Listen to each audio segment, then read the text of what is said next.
Շնորհակալություն,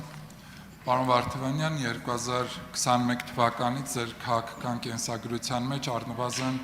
2 թիմ է եղել, Հայաստան Դաշինք եւ նոր թիմը, երկու դեպքում էլ իրականում ընտրակաշառքներ են բաժանվել, բայց ցավոք պետք է արձանագրեմ, որ դուք որպես իրավաբան, իրավական բարձրագույն կուրություն եք դրսևորել եւ այս առումով խնդիր եմ տեսնում եւ դուք օրենսդրական տրամաբանության մեջ Հայաստանի Հանրապետության կառավարության սոցիալական բաղադրիչի մասով իրականացվող ծրագրերի տվել եք գնահատական, որ սա ըստ էության ընտրակաշառք է, որ կառավարությունը իր ծրագրերը իրականացնելիս համարել եք, որ ընտրակաշառք է։ Ես ձեզ կխնդրեմ, որ այստեղ որպես իրավաբանի պատասխանեք եւ շատ հաճախ դուք ըստ նպատակահարմարության որոշ հարցերի, երբ անհրաժեշտ է պատասխանում եք, քաղաքական պատասխաններ եք տալիս, որոշ դեպքերում էլ փոխում եք իրավական պատասխաններ, այս դեպքում ձեզանից իրավական պատասխան եմ ակնկալում։ Շնորհակալ եմ։ Ընդհանրապես համարում եմ ազգային ժողովում գործունեությունը որքան էլ քաղաքական է, որքան էլ իր մեջ ներկայացնում է այդ ներկայացուցչական մանդատի խորհուրդը, բայց ի դեպ իրավաբանի, առավել եւս փաստաբանի մասնագիտացումը բավականին կարծում եմ անհրաժեշտ է։ Ի դեպ որ նայում է ստացվում է ազգային ժողովը օրենքի նախագիծ պետք է մշակի, իրավական գործընթաց։ Օրենքի նախագծի վերաբերյալ կարծիք պետք է ձևավորի, իրավական գործընթաց։ Օրենքի նախագծի վերաբերյալ հարակից կարծիք պետք է ներկայացնի, իրավական գործընթաց։ Հետևաբար փաստաբանական գործունեության հետ ինչ որ նմանություններ լինում են, իհարկե։ Արդյոք օգտագործել եմ հենց ընտրակաշառք ձևակերպումը կենսաթոշակի բարձրացման հետ, կատեգորիկ չպնդեմ, ես հակված եմ, որ օգտագործել եմ սոցիալական կաշառք ձևակերպումը,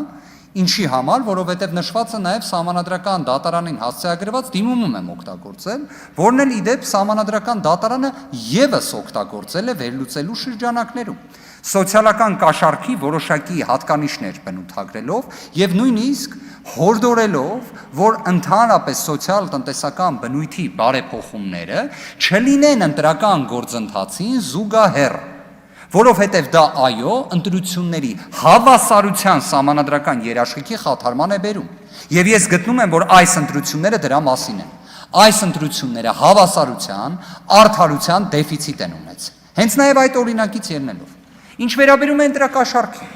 21 թվականին Հայաստան Դաշինքի վերաբերյալ դուք ընտրակաշառքի օրինական ուժի մեջ մտած մեկ դատավճիռ չեք կարող վկայակոչել։ 2026 թվական ուժեղ Հայաստան կուսակցությունների դաշինքի վերաբերյալ դուք ընտրակաշառքի օրինական ուժի մեջ մտած մեկ դատավճիռ չեք կարող վկայակոչել։ Կարող եք վկայակոչել մեր քաղաքական դիրքորոշումը, քաղաքական, նաև իրավական։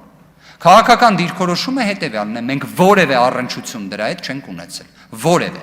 Դա համարել ենք պարսավելի երևույթ, նաև նախքան ընտրությունների օրը դրա վերաբերյալ հայտարարությամբ ենք հանդես եկել։ Ընդհուպ մինչև կտրուկ գնահատականով։ Դուք եթե հիմա հղումը կտաք հակակոռուպցիոն կոմիտեի հրապարակումներին, ձայնագրություններին, կրկին կուզենամ ասել, Սահմանադրական դատարանը նույնիսկ ընդգծել է, որ դրանից պետք է զերծ մնար հակակոռուպցիոն կոմիտեն։ Բայց եկեք ձայնագրությունների տեսանկյունից նայենք։ Այդ ձայնագրությունների մոնտաժված լինելը հաստատել է հակակոռուպցիոն կոմիտեի նախագահ հանրային հեռուստաընկերությանը տրված հարցազրույցի շրջանակներում։ Ձայնագրությունները երբեք դատավճիռ չեն։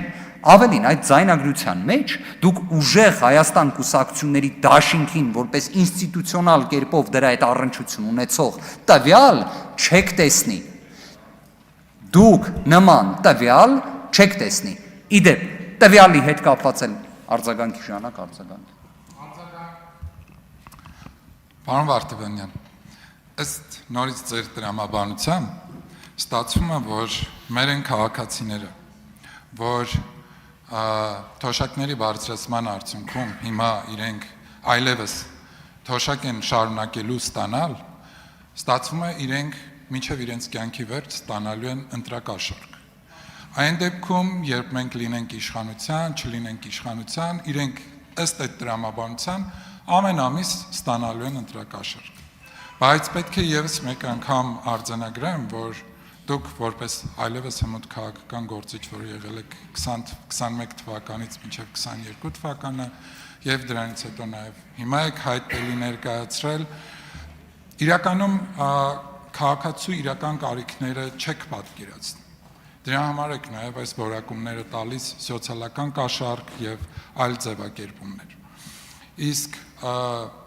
որպես քաղաքական հայտ ներկայացրած քաղաքական գործիչ, որը հավակնում է ազգային ժողովի փոխնախագահի պաշտոնին, ես կցանկանայի, որ ձեր տրամաբանությունը ավելի մոտ լիներ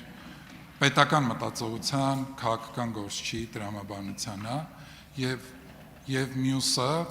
պարոն Վարդևանյան, 2031 թվականին, եթե դուք ներողություն եմ խնդրում 20 վայրկյան, եթե 2031 թվականին ընտրություններին դուք չհասնեք այն փոփոխություններին, որին դուք ձգտում եք, ոնց որ 21-ին դուք հայտ ներկայացրեցիք, 22-ին հրաժարվեցիք, հիմա 26-ին հայտը ներկայացնում եք, 31-ին ինչ եք անելու, եթե չհասնեք այդ փոփոխություններին։ Շնորհակալություն։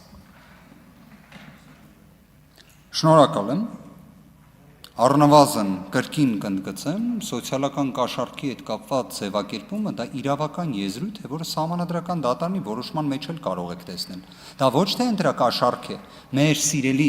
կենսաթոշակառուների նկատմամբ, այլ դա սոցիալական կաշառք է, որը մեր սիրելի կենսաթոշակառուների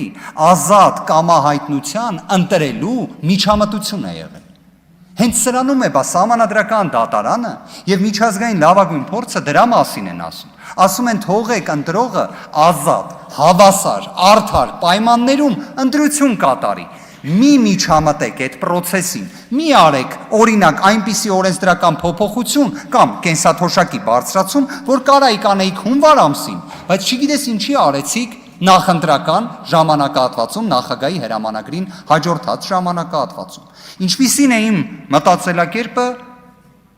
թող հանրությունը գնահատի։ Առնվազն գտնում եմ, որ պատասխանատվությունը գիտակցող, ներողություն եմ խնդրում 20 վայրկյան էլ ես լրացուցիչ ունենամ, որովհետև հարցն էր երկար տեղ։ Ունեցեք։ Շնորհակալ եմ։ Ինչ վերաբերում է 2031 թվականին, պարոն Բաքոյան, այդ ընթացքում կունենանք ուժեղ Հայաստան։ Դրա մասին կխոսենք խաղաղ, համերաշխ, չպառակտված, ատելության խոսք չգեներացնող հասարակության շրջանակներում։ Այն, որ ես մեր հայրենակիցների կարիքները լավ պատկերացնում եմ, չկասկածեք։